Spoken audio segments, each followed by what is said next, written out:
My daily life and tour চ্যানেলে তোমাদের অনেক অনেক স্বাগত। সবাই কেমন আছো? আশা করি ভালো আছো, সুস্থ আছো।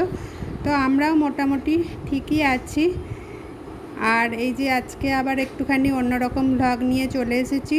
তো দেখো, আমার সঙ্গে থাকো, আশা করি আজকের ভ্লগটা তোমাদের খারাপ লাগবে না। হ্যালো বন্ধুরা, কেমন আছো সবাই? আশা করি ভালো আছো, সুস্থ আছো। তো এখন একটুখানি ভিডিওর সামনে এলাম। আর রান্না বান্না সব হয়ে গেছে, চানও হয়ে গেছে, পুজো সব হয়ে গেছে। দিয়ে এখন একটুখানি আচার বানাবো, সেই জন্যেই তারই প্রস্তুতি চলছে। তো চলো, আচারটা কিভাবে বানাবো সেটা একটুখানি তোমাদের সঙ্গে শেয়ার করব। এই কটা আম ছিল, তোমাদের দাদাকে দিয়ে আনিয়েছিলাম। তো মনে করেছিলাম এবছর আচার বানাবো না, কিন্তু মনটা খুসখুস করছিল। আর ওই জন্যে আমগুলো আগে থেকেই আমি ধুয়ে সকালবেলাতে রান্নার আগে ধুয়ে রোদেতে দিয়ে রেখেছিলাম, যাতে গায়ের জলটা শুকিয়ে যায়। আর এখন এই যে গ্রেডারে করে খুব ভালো করে গ্রেড করে নিয়েছি। আর এটাই এখন আমি আচার বানাবো। দেখছো, তেলটা আমার গরম হয়ে গেছে। আর তেলটা বসিয়ে দিয়েছিলাম, তেলটা গরমও হয়ে গেছে। এখন এর মধ্যে আমি একটুখানি 5 ফোড়ন আর একটু তেজপাতা দিয়ে দিলাম।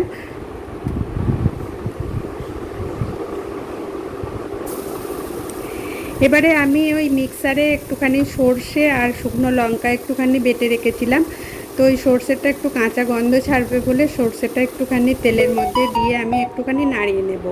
আর খুব বেশি আমি এটা নাড়াবো না, কেননা সর্ষে খুব বেশিক্ষণ নাড়ালে তিতো হয়ে যাবার সম্ভাবনা থাকে। তার জন্য আমি বেশিক্ষণ নাড়াবো না। আর এখন একটু হলুদ গুঁড়ি, একটু কাশ্মীরি মির্চি আর একটু লঙ্কা গুঁড়ি, এগুলো সব দিয়ে দিচ্ছি। আর এই যে একটুখানি হিং দেব, হিং দিলে আচারের গন্ধটা খুব ভালো হয়। এই জন্যে একটুখানি তেলের মধ্যে আমি একটুখানি হিং দিয়ে নিলাম।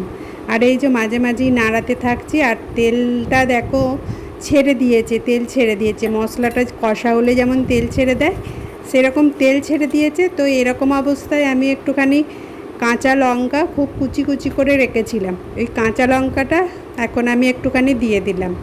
আর একটু আদাও খুব মিহি করে কেটে রেখেছিলাম, আদাটাও এখন আমি দিয়ে দিলাম। আর আচারের মধ্যে আদা দিলে খুব ভালো লাগে, যখন আচারটা খাওয়া হয় মুখের মধ্যে আদাটা পড়লে খুব ভালো লাগে খেতে।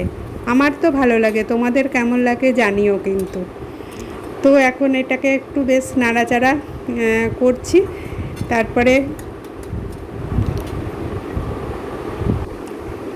মশলার থেকে বেশ ভালো মতো কষা হয়ে গেছে। দিয়ে এবারে আমি এখন আমগুলো দিয়ে দিচ্ছি। আমগুলো বলতে ওই গ্রেড করে রাখা আমগুলো। আর আমার আমের পরিমাণটা 4-5টা আম ছিল, তো অনেকটাই হয়েছে। তো এই আমগুলো দিয়ে এবার আমি একটুখানি নাড়াতে থাকবো, ভালো করে মশলার সঙ্গে আমটা যাতে মিশে যায়। তো অনেকক্ষণ ধরে নাড়িয়ে চাড়িয়ে মশলাতে আমেতে বেশ ভালো করে মিশিয়ে নিচ্ছি।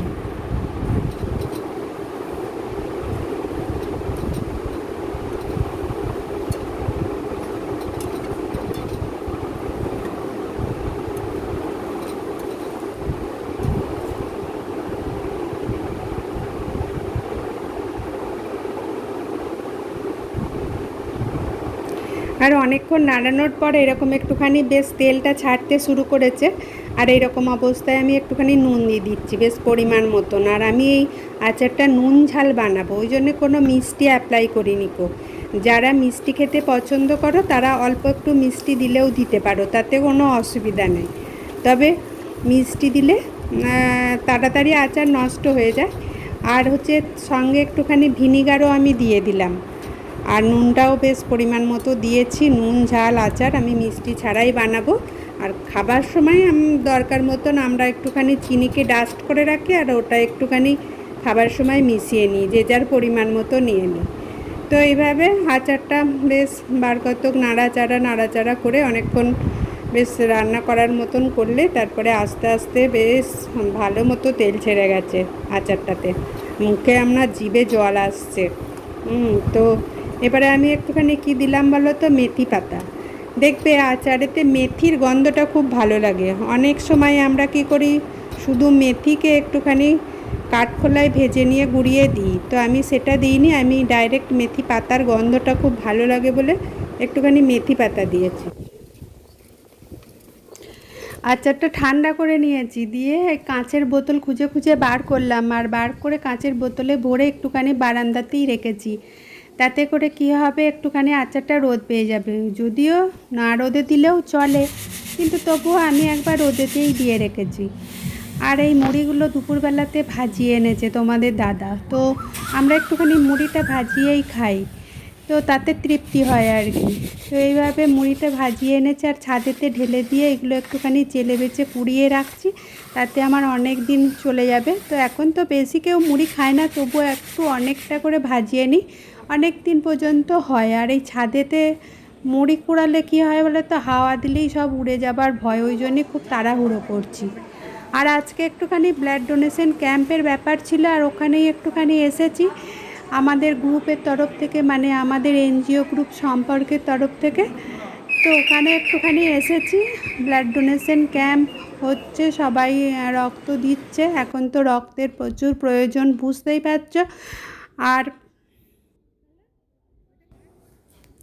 এখানে সবাই হাতে হাত লাগিয়ে যে যার মতন কাজ করছে, তো আমিও আছি এখানেই।